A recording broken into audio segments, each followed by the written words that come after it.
Shalom, shalom. Gloire à Dieu, gloire à Dieu, gloire à Dieu. Alors, ce soir, nous sommes encore ensemble pour juste une petite vidéo par rapport à une polémique actuellement sur une épée qui a été introduite dans l'église où la personne qui a donné et qui a reçu l'épée se défend. D'autres personnes également viennent les défendre. Chacun tire la couverture de son côté. Mais que dit l'Écriture? Alléluia. La seule et unique chose que nous avons pour rétablir les faits, c'est la parole de Dieu, c'est la Bible. Et nous allons retourner dans la parole de Dieu. Nous allons dire dans le livre de 1 Jean 4, 1. Alléluia. C'est pourquoi la Bible nous dit dans le livre de 1 Jean 4, 1, bien-aimés, ne vous fiez pas à tout esprit, mais mettez les esprits à l'épreuve pour savoir s'ils sont de Dieu, car plusieurs prétendus prophètes sont venus dans le monde. Alléluia. Jean est très clair. Aucun esprit, on ne peut donner foi à tout esprit. La Bible même interdit de croire en tout ce qui se passe dans l'église. Parce qu'aujourd'hui, il y a des brebis qui sont déguisés en loups. Il y a des loups plutôt qui sont déguisés en brebis, qui sont rentrés dans la bergerie et pour troubler les enfants de Dieu. Alléluia. De la même manière qu'un chrétien peut commencer dans la vérité. Alléluia. À un moment donné, la même personne peut dévier et l'assemblée ne se rendra pas compte.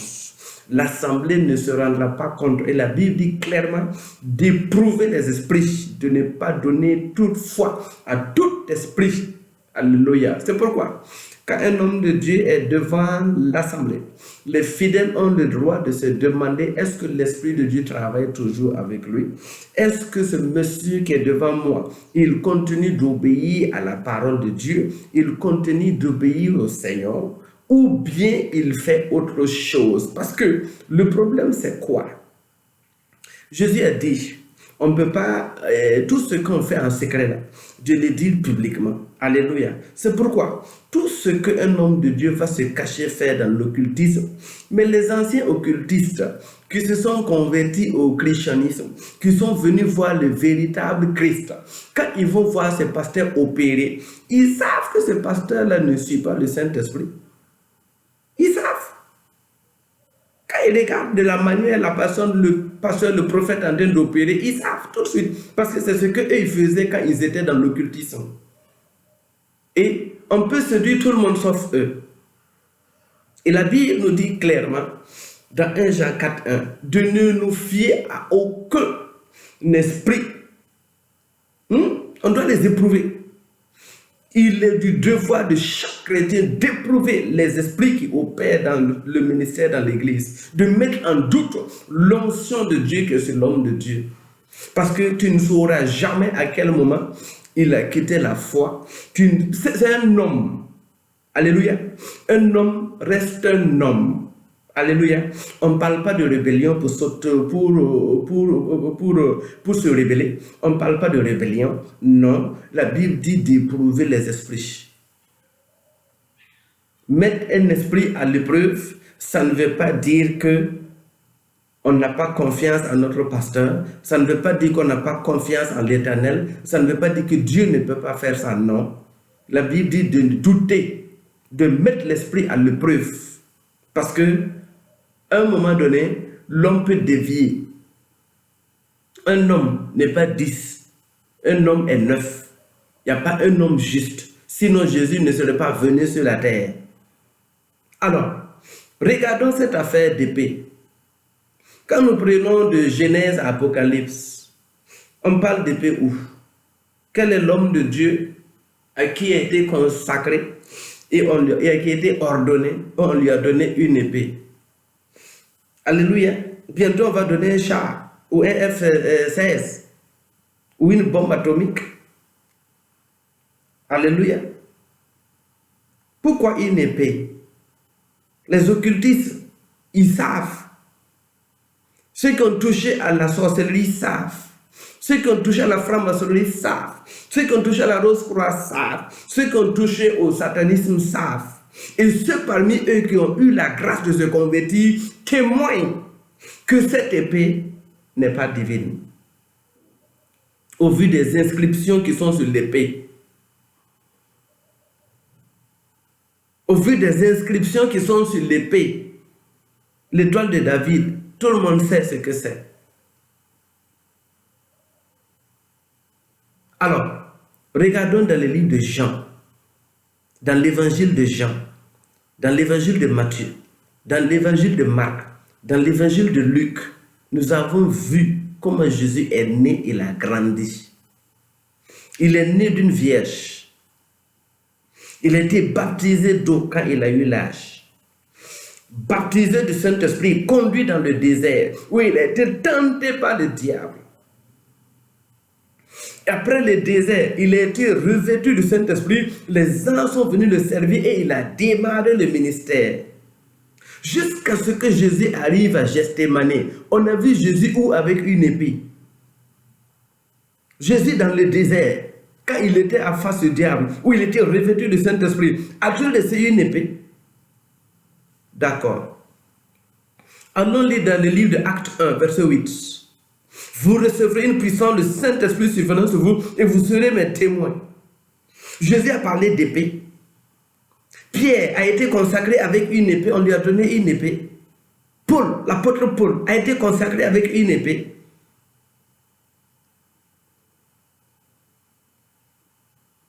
Quel est cet homme de Dieu dans la Bible qui a été consacré, on l'a remis une épée. Il se lève, il brandit l'épée. Avec l'épée, je vais tailler mes ennemis en pièces.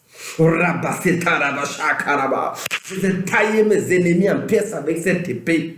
J'aurai la domination et la puissance. Où est le Saint-Esprit? L'épée donne la puissance. L'épée donne l'onction. L'épée donne l'autorité. C'est quoi? C'est pourquoi on ne peut pas en vouloir à celui qui a introduit l'épée. Parce que c'est lui et son Dieu. Selon le Dieu que tu sers, tu vas le servir avec les armes qu'il te donne. Mais nous, enfants de Dieu authentiques, mais nous, enfants de Dieu, Dieu nous a donné, Dieu nous a ordonné, à travers la bouche de Jean, 1 Jean 4, verset 1, d'éprouver les esprits, de ne pas donner foi à tout esprit. Et c'est ce que nous faisons. Nous n'allons pas donner foi à tout. Nous ne doutons pas de l'appel de l'homme de Dieu. Nous ne doutons pas de sa carrure, de sa consécration. Nous ne doutons pas de l'homme de Dieu qu'il a intronisé, consacré. Nous croyons en eux. Mais ici, permettez-nous de douter. C'est notre droit. Permettez aux enfants de Dieu de douter. C'est leur droit. Tout ne se fait pas par la violence. On ne peut pas séduire tout le monde. On ne peut pas envoûter tout le monde. Oui. Parce qu'à un moment donné, dans la marche chrétienne, l'homme étant ce qu'il est, avec tous les défauts, peut à un moment donné cracher. Sa foi peut cracher. Il va aller adorer d'autres esprits. Tel que Paul nous l'a dit dans le livre de 1 Timothée 4, verset 1. Mais l'Esprit dit expressément que dans les derniers temps, quelques-uns abandonneront la foi pour s'attacher à des esprits de séducteurs et des doctrines de démons.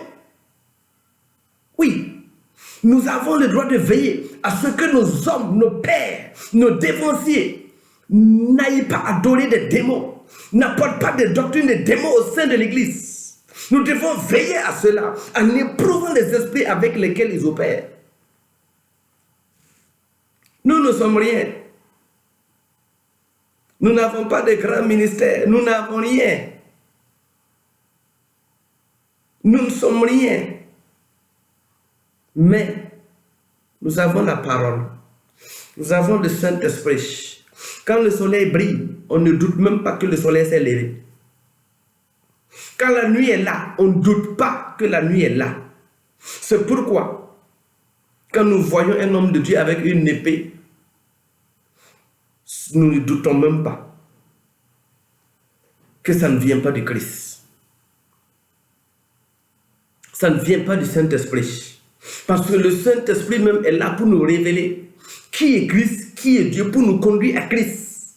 Et Christ, pendant toute sa vie, n'a pas parlé d'épée. Qui sommes-nous pour parler d'épée? Bientôt, à part de parler d'épée, on va apporter tout de suite quoi encore? Un chat. On va voir un homme de Dieu sur un chat, déjà qui a une position des pieds. Déjà qu'on vend l'huile. Déjà qu'on paye les gens pour prier. Avec tout ce qui se passe. Bientôt, on va voir un homme de Dieu qui va dire que Dieu lui a dit de chercher des missiles balistiques intercontinentaux à tête nucléaire pour détruire les ennemis. Mais ce qui est surprenant, ces mêmes personnes-là jeûnent toujours pour tuer les sorciers. Mais comment on peut avoir une épée et puis déclencher 30 jours de jeûne pour tuer un sorcier? Je n'attaque personne. Dieu m'est témoin. Nous prêchons la parole de Dieu. Pierre a prêché la parole de Dieu, il était persécuté. Jean a prêché la parole de Dieu, il a été persécuté. Paul a prêché la parole de Dieu, il a été persécuté. Mais c'est la parole de Dieu. Les gens ont la démangeaison d'entendre la parole de Dieu. Ils vont se lever pour persécuter. Mais tu te persécutes toi-même, tu connais la fin de l'histoire. Ça ne sert pas de persécuter ceux qui prêchent la parole de Dieu authentique. Non, ça ne sert pas. Pourquoi introduire des esprits séducteurs? Pourquoi introduire des doctrines de démons dans l'église? L'épée, ça vient d'où? Ceux qui sont convertis, qui étaient satanistes, utilisaient des épées dans leur secte. Ils viennent témoigner. Allez sur Google, sur YouTube, vous allez voir des témoignages des hommes de Dieu, des satanistes, des anciens satanistes, des anciens sorciers qui utilisaient des épées. Ils se sont convertis. Simon le magicien. Si Simon le magicien venait trouver que Pierre avait des livres comme lui, il allait se convertir. Simon le magicien n'allait jamais se convertir. Mais il a jeté parce qu'il est tombé sur une puissance plus grande. Le Saint-Esprit, la puissance de Dieu authentique, était sur l'apôtre Pierre. Et face à cette puissance, Simon le magicien a jeté ses fétiches. Il dit, je veux cette puissance. Je veux cette onction. Je veux ce Dieu que tu sers. Alors, s'ils battent les dieux, qu'ils se défendent. Si cette épée est de Dieu, que l'Éternel nous prouve que ça vient de lui, et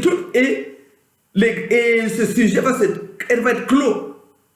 Mais si Dieu n'est pas derrière cette épée également, que l'Éternel expose tout ce qui est caché, afin que les vrais enfants de Dieu ne soient pas conduits à l'abattoir.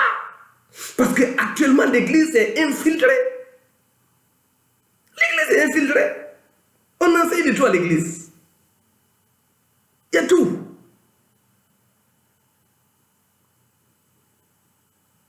Il y a tout. Si c'est l'Éternel qui a introduit, qu'il nous révèle, qu'il nous explique, qu'il nous informe, et tout le monde, tous les enfants de Dieu vont accepter ce sommet. Mais Dieu, aujourd'hui, peut-il amener quelque chose qui n'est pas passé par Christ Jésus? Réfléchissons. Après Jésus qui vient, c'est le Saint-Esprit. Le Saint-Esprit va amener quelque chose que Jésus n'a pas prévu, que Dieu n'a pas prévu, l'introduction d'une épée.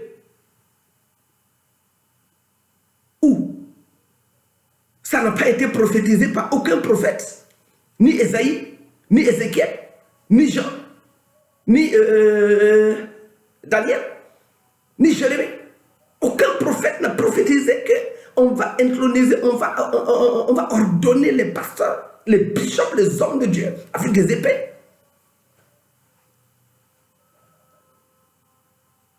Alors, comme je l'ai dit, le papa de Gédéon a dit au peuple, vous ne pouvez pas tuer mon fils, parce qu'il a détruit l'autel de Baal de ma maison que vous adorez. Si Baal est Dieu, que Baal vienne combattre. Mais si l'Éternel est Dieu, que Dieu aussi combatte. Afin de cette épée, nous présentons ça à Dieu. Nous ne connaissons rien. C'est le Seigneur qui enseigne, c'est le Seigneur qui révèle. Si ça vient de Dieu, que le Seigneur enseigne, que le Seigneur révèle. Si ça ne vient pas de Dieu, que le Seigneur expose au nom puissant de Jésus. Que les enfants de Dieu soient vraiment attentifs. Que les enfants de Dieu soient vraiment sereins. Que les enfants de Dieu vraiment soient attentifs. Parce que ces derniers temps, nous courons dans des choses. Nous voyons de ces choses. Les choses sont rentrées dans le corps de Christ. Et c'est effrayant. Si tu n'as pas la foi, tu vas laisser Christ.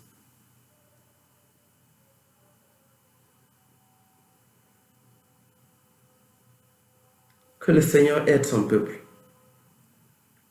Que l'Éternel éclaire ses enfants. Que l'Éternel dirige ses enfants. Que ceux qui vivent dans la sanctification continuent de se sanctifier et de se préparer pour le retour de Christ. Ceux qui ont dévié, je prie que le Seigneur les ramène sur la droiture. Que le Seigneur les ramène sur la vérité. Un homme peut se tromper. C'est pourquoi il est un homme. Mais quand il se trompe, il se répand. Il se décharge. Il renonce. Et il revient au Seigneur. Une repentance sincère et profonde.